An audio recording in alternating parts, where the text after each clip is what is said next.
Dans un paisible village de la campagne française, où le temps semble s'étirer au rythme des bruissements de la nature et où d'anciens préjugés continuent de flotter dans chaque recoin, naît l'incroyable et surprenante histoire de Valentine, un cheval qui, dès sa venue au monde, fut marqué par le mépris et le rejet. Contrairement aux magnifiques étalons tant prisés par les éleveurs et fermiers de la région, avec leur prestance et leur élégance, Valentin ne correspondait pas aux critères établis et dut subir en permanence les regards condescendants et l'isolement. Toute son existence se déroula en marge, hantée par le souvenir d'une enfance et d'une jeunesse faite de rejet et de discrimination, mais aussi par un profond sentiment d'incompréhension quant à sa véritable valeur. Pourtant, au cœur de cet abandon et de cette marginalisation, le destin lui réservait un rôle insolite et héroïque, capable de redéfinir tout son parcours. L'histoire débute un matin gris, sous un ciel chargé de nuages annonçant une journée pleine d'incertitudes. Dans une petite maison modeste à la lisière de la forêt, Marie, une jeune mère qui affrontait avec une force singulière les défis du quotidien, s'efforçait de préserver le calme et la chaleur de son foyer. Dans ses bras, son bébé Luc, symbole vivant d'espoir et de promesses d'avenir, incarnait l'innocence et le renouveau en ces temps difficiles. Mais cette nuit-là, le destin décida de mettre à l'épreuve la résilience de chacun, lorsque se déclencha, dans les bois avoisinants, un violent incendie dont les flammes voraces et menaçantes se propagèrent rapidement, envahissant la propriété dans un grondement assourdissant et un âcre parfum de brûlé. Alors que les habitants se précipitaient, mêlant cris et panique, pour sauver ce qui leur était le plus précieux, le feu avançait sans pitié, laissant derrière lui destruction et terreur. C'est dans ce chaos que Valentin, le cheval rejeté et constamment rabaissé, ressentit quelque chose vibrer au plus profond de son être. Malgré toutes les brimades et la solitude imposée, une flamme de courage et de détermination s'alluma, alors en lui, le poussant à dépasser les barrières du préjugé et à affronter le danger avec une bravoure inattendue. Guidé par un instinct ancestral et un désir de rédemption, Valentin prit une décision qui allait bouleverser non seulement sa destinée, mais aussi celle de toute la communauté. Valentin naquit par une nuit d'hiver glacial, quand les champs étaient recouverts d'une fine couche de givre étincelant sous la lueur pâle de la lune. Son arrivée au monde ne fut pas célébrée comme celle des autres poulains.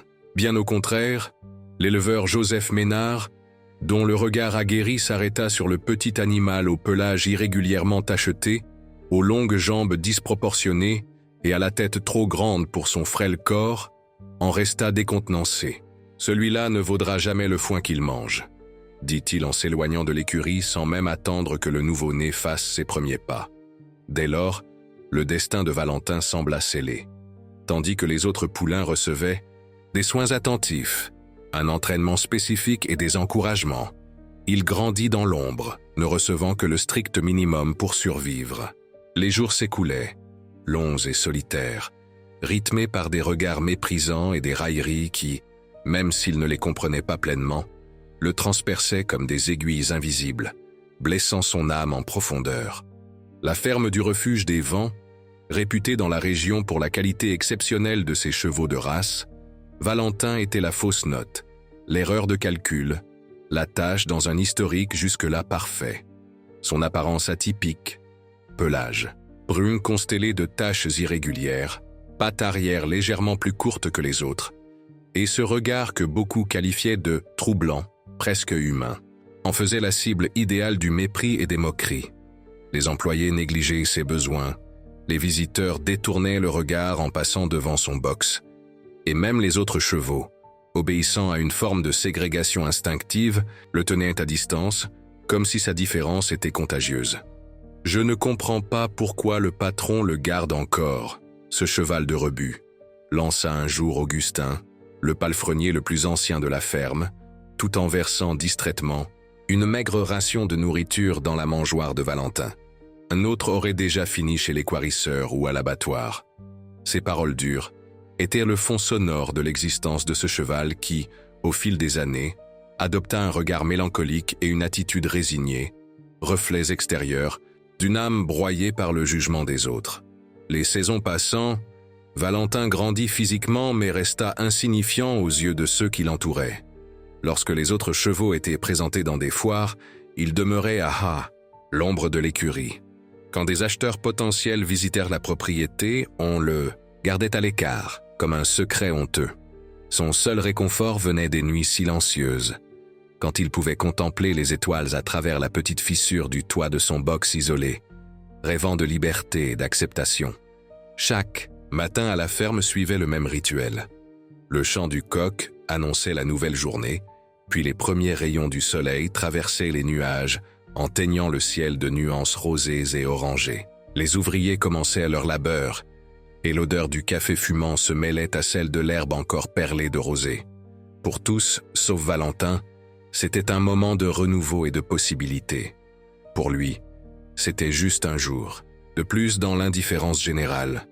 Un matin, pourtant, quelque chose changea dans la routine apparemment immuable de la ferme.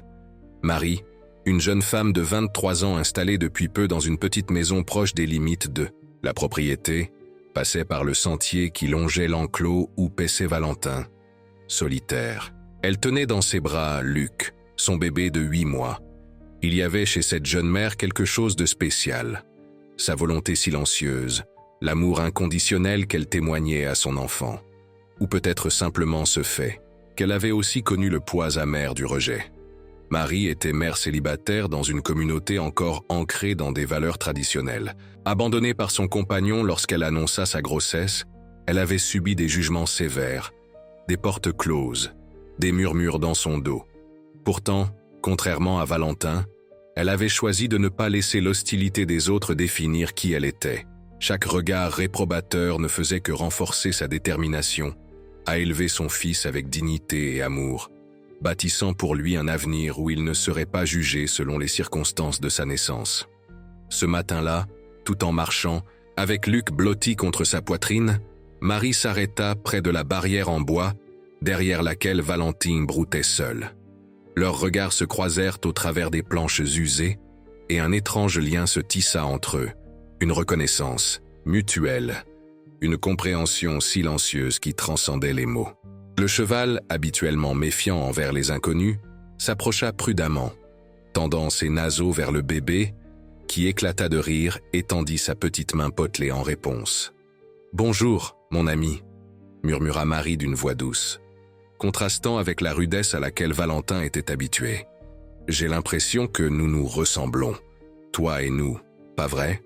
Elle esquissa un sourire. Un geste si simple mais qui révélait une bonté que le cheval n'avait encore jamais ressentie.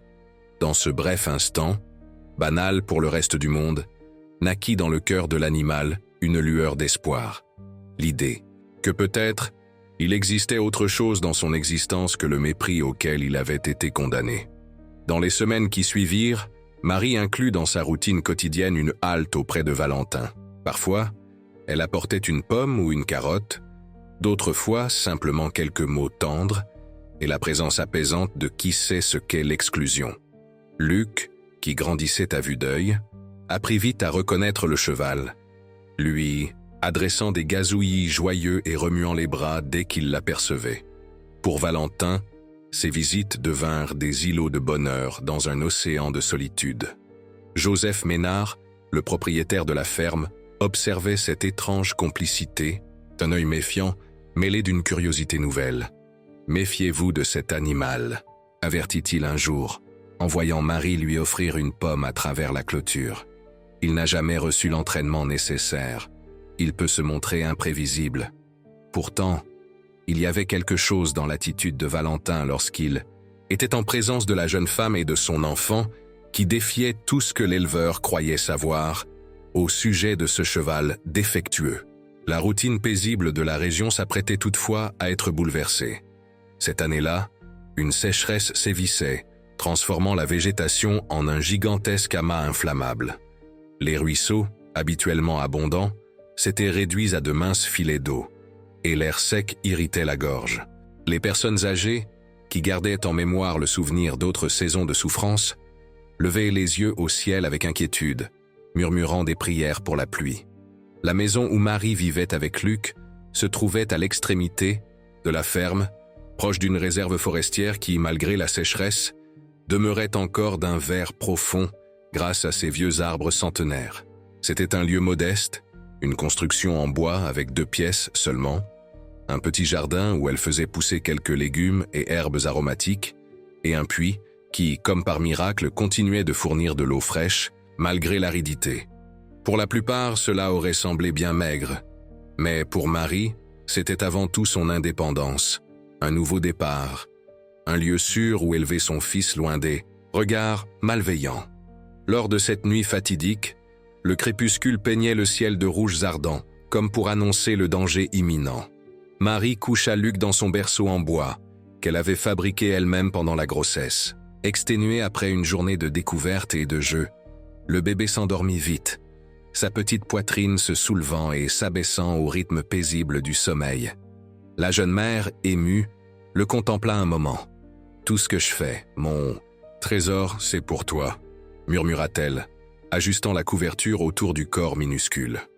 Le premier signe de la catastrophe imminente fut une altération subtile de l'atmosphère, un parfum âcre qui imprégnait chaque bouffée d'air. Marie, pensant d'abord qu'il ne s'agissait que de l'extrême sécheresse, prit rapidement conscience de la véritable menace. En ouvrant la porte arrière, elle découvrit avec effroi des langues de feu qui serpentaient entre les arbres au loin, projetant des ombres inquiétantes, comme des créatures infernales, avançant inexorablement vers sa maison. L'incendie, né sans doute d'un mélange fatal entre la végétation asséchée et une étincelle imprudente, progressait à une vitesse effrayante, alimenté par les vents qui semblaient complices de la catastrophe. Le bruit était assourdissant, craquement du bois se brisant sous la puissance du feu, rugissements affamés des flammes dévorant la végétation, et plus loin, les cris des premiers habitants alertés. En quelques minutes, ce qui n'était, au départ, qu'un point de lumière dans la nuit devint une menace imminente. Le ciel, encore teinté par les couleurs crépusculaires, se teinta d'un rouge furieux reflétant l'enfer qui se rapprochait. Des cendres se mirent à flotter dans l'air, comme une sinistre neige, se déposant partout et maculant tout ce qu'elle touchait. À la ferme du refuge des vents, l'alarme fut donnée avec la panique qu'un tel danger provoque inévitablement. « Un feu dans la réserve !» hurla l'un des employés en courant parmi les écuries. « Il se propage trop vite! Sauvez les chevaux !» Le calme de la nuit s'évanouit, remplacé par un déferlement d'activité frénétique. On courait, détachait les précieux étalons. Les femmes rassemblaient documents et objets de valeur. Les enfants pleuraient, effrayés par l'animation effrénée autour d'eux. Fort de son expérience, Joseph Ménard organisa l'évacuation de manière méthodique, privilégiant les vies avant les biens matériels. Conduisez les chevaux dans le grand pré de l'autre côté du ruisseau.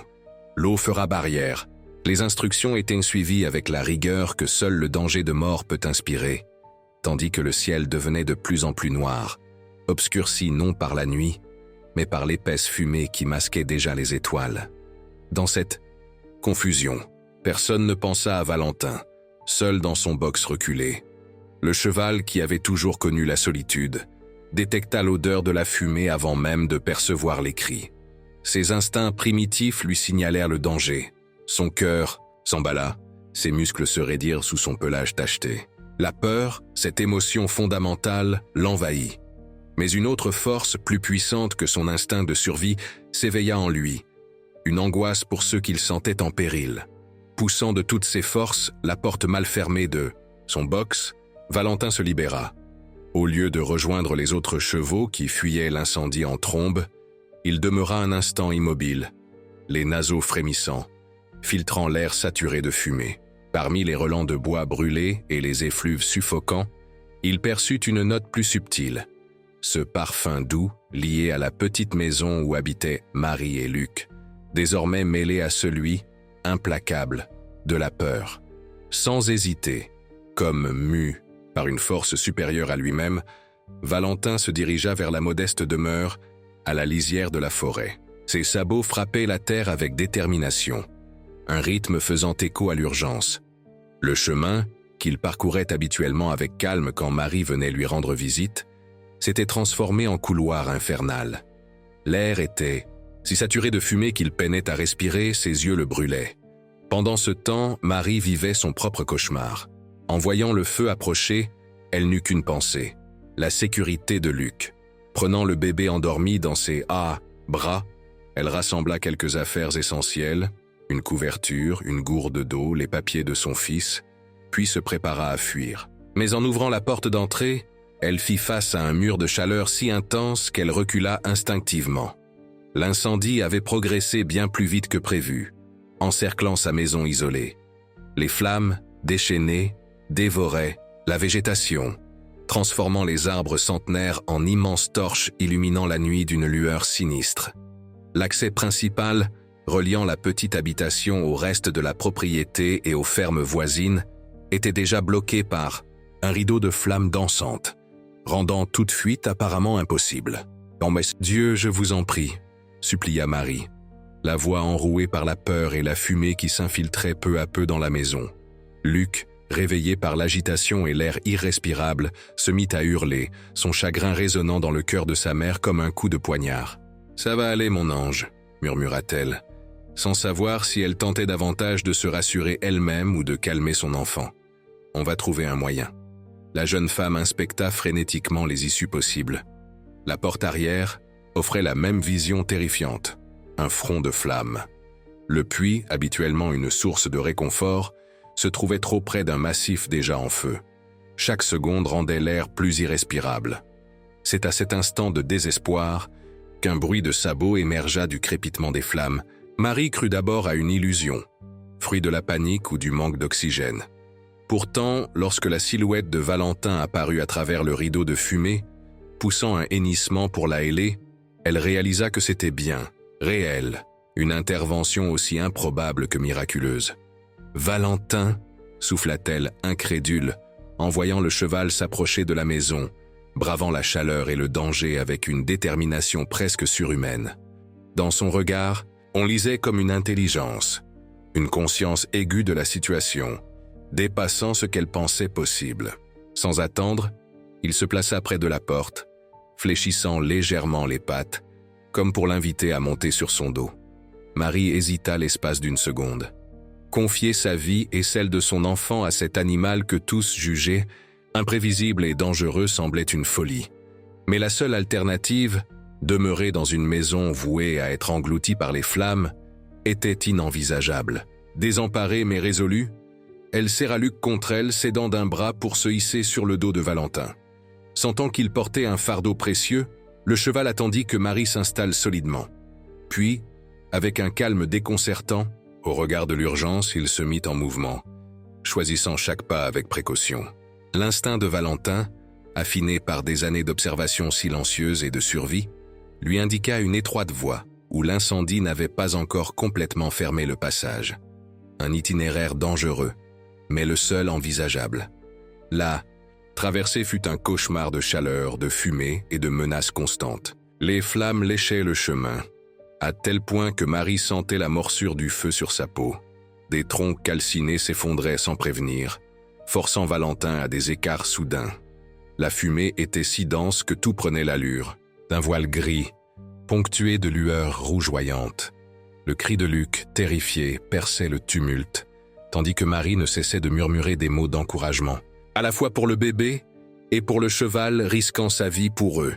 Chaque pas arrachait une victoire à la mort. Chaque mètre franchi les rapprochait un peu plus du salut. Valentin avançait avec un mélange de force et de précision, son corps musculeux protégeant au mieux les deux êtres qu'il transportait. À un moment critique, un lourd branchage enflammé s'abattit devant eux.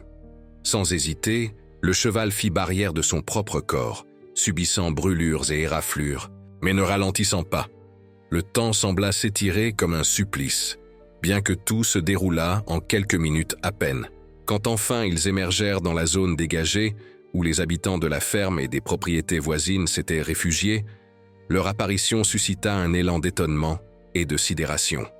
Joseph Ménard, qui coordonnait l'intervention pour contenir l'incendie avec des bénévoles, interrompit net ses directives, en voyant le trio surgir dans la lueur dansante du brasier. Marie, le visage noirci par la suie, les yeux rouges d'irritation, tenait Luc fermement contre elle, juché sur le dos de Valentin. le cheval que tous considéraient comme un être inutile et problématique. L'animal, dont la robe était en partie roussie, portait des marques de brûlure bien visibles, mais se tenait fièrement, habité d'une dignité qu'on ne lui avait jamais reconnue. « Mon Dieu !» murmura l'éleveur, se précipitant pour aider Marie à descendre. « Comment ?» Les flammes avaient tout encerclé. Nous étions en train de former une équipe de secours, mais nous craignions qu'il soit trop tard. Alors que des mains bienveillantes venaient soulager Marie et Luc en leur apportant eau, couvertures et soins médicaux élémentaires, Valentin restait tout proche, comme s'il refusait de s'éloigner de ceux qu'il avait sauvés au péril de sa vie. Son regard, autrefois si triste, brillait d'une lueur nouvelle. Non pas seulement le reflet des flammes, mais une lumière intérieure qui parlait de rachat et de son propre sens retrouvé. Les heures suivantes furent un tourbillon de tâches. Urgentes. Les pompiers de la commune voisine arrivèrent finalement pour maîtriser l'incendie, aidés par les volontaires. La maison de Marie fut entièrement consumée, tout comme une partie de la réserve forestière et quelques dépendances de la ferme. Mais l'essentiel, des vies humaines et animales, fut préservé grâce à l'intervention inattendue d'un cheval que l'on croyait sans valeur. Au fil du temps, alors que l'adrénaline retombait et que le choc laissait place à la réalité, le récit de ce sauvetage hors du commun se propagea. Ceux qui avaient vu de leurs yeux l'arrivée spectaculaire du trio en parlaient avec ceux qui arrivèrent plus tard, et chaque récit, magnifié, élargissait un peu plus l'aura héroïque de Valentin. Il a traversé un véritable mur de flammes comme s'il en était immunisé, confiait l'un. Je l'ai vu éviter un tronc enflammé comme s'il pressentait exactement où il allait tomber, ajoutait un autre. On aurait dit qu'il voyait un chemin que personne d'autre ne pouvait distinguer, concluait un troisième. Marie, soignée pour des brûlures mineures et une légère intoxication due à la fumée, refusa de quitter Valentin. Tandis que Luc s'assoupissait dans les bras d'une voisine compatissante, la jeune mère restait près du cheval, appliquant sur ses plaies des compresses improvisées, murmurant sa gratitude dans un murmure qui semblait toujours insuffisant face à l'immensité de ce qu'il avait accompli. « Je ne comprends pas », admit Joseph en observant la scène, à la fois admiratif et perplexe. « Toutes ces années, j'ai considéré ce cheval comme un échec, une perte de temps et d'argent. Comment ai-je pu me tromper à ce point ?» La réponse vint de la personne la plus inattendue. Augustin, le palefrenier qui s'était toujours montré particulièrement dur envers Valentin. « Peut-être, » commença-t-il d'une voix éraillée par la fumée et l'émotion, « le problème venait-il de nous, de ce qu'on exigeait de lui. Nous voulions un cheval de concours, un reproducteur de lignée, et nous avons ignoré ce qu'il était vraiment. Un être capable d'un courage et d'une loyauté que l'on ne mesure pas sur un pédigré. Au lever du jour, alors que la terre fumait encore, que l'incendie était enfin circonscrit grâce à l'intervention des pompiers et que la pluie tant attendue commençait à tomber, une nouvelle réalité s'imposait. Marie avait perdu sa maison et la plupart de ses biens, mais elle avait gagné quelque chose d'infiniment plus précieux, une compréhension intime de la vraie valeur d'un être vivant et un lien avec Valentin qui défiait toute explication rationnelle. Plus tard dans la matinée, Joseph Ménard alla trouver Marie. Son offre fut simple. La ferme a suffisamment de place dans la maison principale. Vous et Luc pouvez y vivre aussi longtemps que nécessaire, jusqu'à ce que vous reconstruisiez ou trouviez un autre endroit. Avant qu'elle ne puisse répondre, il ajouta « Et Valentin est désormais à vous, si vous l'acceptez. Je crois que lui-même a déjà fait son choix. » Dans les mois qui suivirent, l'histoire du cheval délaissé devenu sauveur dépassa de loin les frontières du petit village. Des journalistes de revues régionales vinrent rédiger des articles, des experts en comportement animal discutèrent de ce surprenant instinct de protection, et des curieux affluèrent pour apercevoir celui que certains surnommaient le cheval pompier. Avec l'aide de la communauté, qui l'avait enfin accueilli sans la juger, Marie put reconstruire sa maison, plus spacieuse et plus sûre. Valentin reçut un box spécial tout près de la nouvelle demeure, même s'il était souvent libre de se promener dans la propriété. Luc, grandissant avec la vitalité propre aux enfants, développa un lien étroit avec l'animal. On les trouvait fréquemment endormis l'un contre l'autre pendant les chaudes après-midi d'été. Pour les habitants, cette aventure prit la forme d'une légende moderne, rappelant à tous que la véritable valeur ne réside ni dans l'apparence, ni dans des critères superficiels, mais dans les actes inspirés par le courage et l'amour inconditionnel. Les enfants du village venaient régulièrement saluer Valentin, apportant carottes ou pommes et racontant des histoires inventées sur ses exploits imaginaires. Transformé en profondeur par cette épreuve, Joseph Ménard adopta une philosophie entièrement nouvelle pour sa ferme. Chaque animal a sa propre valeur intrinsèque, expliquait-il désormais à ses visiteurs. Notre rôle n'est pas de juger sur l'apparence ou le pédigré, mais de reconnaître et respecter l'essence unique de chaque être. Lui, qui ne jurait autrefois que par la pureté des lignées, parlait désormais avec la sagesse de celui qui avait appris la leçon du feu et de la rédemption. Environ un an après l'incendie, une cérémonie eut lieu sur la place principale du village. Le maire, avec la solennité requise, dévoila une statue de bronze représentant Valentin portant Marie et Luc sur son dos, figeant dans le métal l'instant de bravoure qui avait non seulement changé 3 vies, mais aussi uni toute la communauté. Et ce monument, déclara le maire, n'honore pas seulement un acte héroïque, il nous rappelle aussi une vérité essentielle que nous oublions trop souvent, à force de vouloir tout catégoriser et étiqueter. La valeur ne se mesure pas par l'apparence ou la conformité à un modèle, mais dans la force intérieure, la capacité d'aimer et le courage d'agir lorsque les autres hésitent. Parmi la foule rassemblée pour la cérémonie, Valentin se tenait calmement, indifférent, à l'hommage qu'on lui rendait. Son regard, autrefois si morne, brillait d'une sérénité profonde, celle de qui a enfin trouvé sa place, non grâce à l'approbation extérieure, mais par la découverte de sa propre valeur. Marie, fixant l'animal qui avait risqué sa vie pour la sauver, comprit alors une vérité qui transformerait à jamais sa façon de voir le monde. Parfois, il faut traverser le feu pour découvrir qui nous sommes vraiment. Les flammes qui avaient failli tout détruire avaient également consumé les voiles, empêchant chacun de voir la grandeur cachée en un être en apparence ordinaire. Les saisons se succédèrent, apportant d'autres histoires au village. Peu à peu, les cicatrices laissées par l'incendie s'effacèrent, remplacées par de nouvelles pousses et par la végétation obstinément renaissante. Et, à l'image de ce renouveau, les marques de brûlure sur la robe de Valentin demeurèrent comme le témoignage silencieux de son courage, sans pour autant altérer sa beauté. Au contraire, pour tous ceux qui connaissaient son histoire, ces cicatrices valaient bien plus que n'importe quel pédigré. Un jour de printemps, alors que Luc, qui allait bientôt fêter ses 2 ans, gambadait dans un champ en fleurs devant la maison, un groupe d'étudiants en médecine vétérinaire vint visiter la ferme.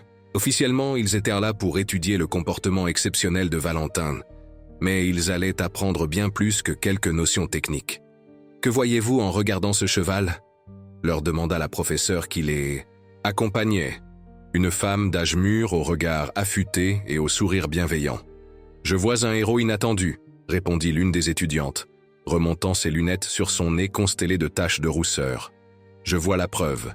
Que les apparences sont trompeuses », ajouta un autre prenant des notes à la hâte. La professeure approuva, mais souhaitait les pousser encore plus loin. Que nous enseigne Valentin sur notre humanité ? Un silence s'installa, seulement troublé par le souffle du vent et un hennissement lointain. Ce fut Marie qui observait la scène en tenant Luc par la main qui répondit « Il nous apprend que nous sommes bien plus que les étiquettes qu'on nous colle, bien plus que les attentes que les autres projettent sur nous. Il nous rappelle qu'on ne peut juger la valeur d'une vie selon des normes arbitraires, mais plutôt par la capacité à aimer et à protéger ceux qui nous sont chers. » Sa voix était douce mais pleine de la conviction de celle qui avait vécu intensément chaque mot qu'elle prononçait. Les étudiants absorbèrent ses paroles, certains s'empressant de les noter, d'autres contemplant simplement le cheval, broutant paisiblement, inconscient de l'ampleur des leçons qu'il inspirait. Valentin, le rejeté devenu symbole d'amour et de courage, poursuivait sa vie avec la simplicité propre aux vrais héros.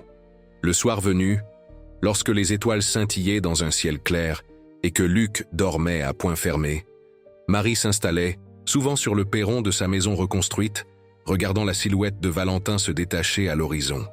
Dans ce silence nocturne, elle revivait l'épreuve du feu, la fournaise aveuglante, la peur paralysante.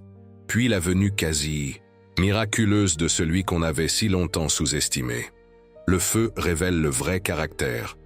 Il avait un jour commenté Joseph Ménard, devenu au fil du temps un ami et un soutien précieux. Certains fuient, d'autres restent figés, mais il y a ceux qui osent avancer alors que tous reculent.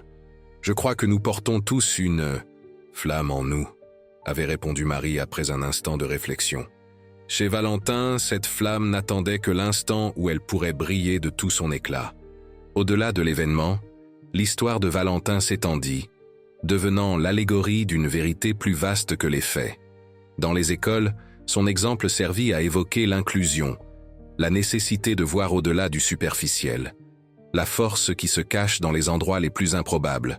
Un éditeur régional publia un livre illustré, Valentin, le héros des flammes, qui devint vite un incontournable dans la bibliothèque des enfants de toute la région. Lorsque Luc eut 5 ans, il commença à poser des questions sur le grand incendie et la manière dont Valentin l'avait sauvé, lui qui était encore trop jeune pour comprendre l'ampleur du danger à l'époque. « Pourquoi les gens disaient que Valentin ne valait rien, maman ?» demanda-t-il un jour, caressant la tête du cheval qui le suivait fidèlement. Marie choisit ses mots avec soin, souhaitant que le cœur d'un enfant comprenne sans pour autant banaliser la profondeur de la vérité. Souvent, les gens ne voient que l'extérieur. Dès qu'ils perçoivent une différence, ils la prennent pour un défaut. Ils ne cherchent pas ce qui se trouve à l'intérieur, le courage, la loyauté, l'amour. Elle marqua une pause, le laissant assimiler. Valentin nous a montré qu'il faut apprendre à regarder avec les yeux du cœur. C'est la leçon la plus importante qu'il nous ait enseignée. Comme pour illustrer le propos, Valentin approcha doucement son museau de l'épaule de Luc, qui éclata de rire et se blottit contre lui avec la spontanéité de l'enfance. Dans ce simple geste d'affection, il y avait la promesse de perpétuer l'enseignement hérité de cette traversée du feu. Ne jamais enfermer un être derrière un regard superficiel, mais chercher à comprendre l'essence qui l'anime. Les années passèrent, chacune apportant de nouvelles histoires au village. Les plaies de la grande forêt finirent par se cicatriser, la nature reprenant lentement ses droits. Les marques, sur la robe de Valentin, vestiges de l'incendie, demeurèrent comme une preuve silencieuse de sa bravoure, sans jamais ternir l'admiration qu'on lui portait. Au contraire, pour ceux qui connaissaient son parcours, elles étaient aussi précieuses que les plus beaux trophées. Des chercheurs en éthologie animale, intrigués par le comportement hors norme de Valentin, voulurent comprendre comment un cheval pouvait ainsi manifester un instinct de sauvetage si ciblé. Mais malgré toutes leurs hypothèses, ils arrivèrent à la même conclusion. Il existe des choses que la science ne peut pas totalement expliquer. Il y a des liens qui semblent dépasser le simple instinct. La communauté, autrefois, prompte au jugement hâtif, se transforma progressivement en un exemple d'ouverture et de respect de la différence. La ferme du refuge des vents, connue jadis pour ses prestigieux chevaux de race, prit la forme d'un sanctuaire accueillant. Tous les animaux imparfaits, rejetés ailleurs, chevaux présentant des malformations, poulains orphelins, bêtes sauvées de la maltraitance. Chacun recevait désormais un nom, des soins adaptés et la chance de révéler sa propre valeur singulière. Inspirée par ce renouveau, Marie créa une petite association de médiation équine pour aider les enfants en difficulté. Chaque être a un don particulier à offrir, expliquait-elle aux parents. Il suffit parfois d'une occasion pour qu'il se révèle. Valentin, bien que vieillissant, participait encore aux séances, affichant toujours une douceur particulière avec les enfants les plus fragiles, comme s'il reconnaissait en eux sa propre histoire de rejet et d'acceptation. Un après-midi d'automne, 10 ans jour pour jour après l'incendie, le village organisa une grande fête pour commémorer ce qui avait failli être une tragédie et était devenu un symbole de résistance et de renouveau. Sur la place du village, entre la musique, les danses et le partage de plats préparés par tous, on déposa des fleurs au pied de la statue de bronze représentant Valentin, Marie et Luc. L'endroit était devenu un lieu de souvenir et de gratitude. Luc, désormais âgé de 11 ans, se tenait devant le monument tenant la longe de Valentin, calme au milieu de la foule et de l'animation. Marie l'observait, le cœur serré d'émotion. À quoi penses-tu, mon chéri ? demanda-t-elle. Le jeune garçon caressa le cou de Valentin avant de répondre. Je pense à la façon dont une seule décision peut tout changer. S'il avait pris la fuite avec les autres, sa voix se brisa légèrement. Mais il ne l'a pas fait. Et reprit doucement Marie. Il a choisi la route la plus dangereuse, la plus ardue, parce qu'au fond de lui, il savait que c'était la bonne chose à faire. Et c'est ce que nous devons retenir, nos choix, même lorsqu'ils nous font peur, définissent ce que nous sommes vraiment. La fête dura jusqu'à la nuit tombée, mais le moment le plus fort pour Marie, Luc et Valentin fut leur marche silencieuse de retour à la maison, sous le firmament constellé d'étoiles. Dans cette quiétude, en repensant aux flammes qui avaient tout ravagé, à la chaleur insoutenable, puis au sauvetage miraculeux, Marie comprit que l'authentique miracle n'avait pas consisté uniquement à survivre, mais à découvrir en chacun une force intérieure ignorée jusqu'alors. L'incendie qui avait bien failli les anéantir avait aussi consumé les aveuglements et les préjugés, éclairant la vérité sur la valeur intrinsèque de chaque vie. Ainsi, l'histoire du cheval rejeté qui avait traversé l'enfer pour sauver un enfant demeure-t-elle gravée dans la mémoire du village, transmise de génération en génération, comme une preuve vivante de cette réalité. La véritable valeur n'est pas dans la perfection extérieure, mais dans le courage et la capacité d'aimer sans réserve.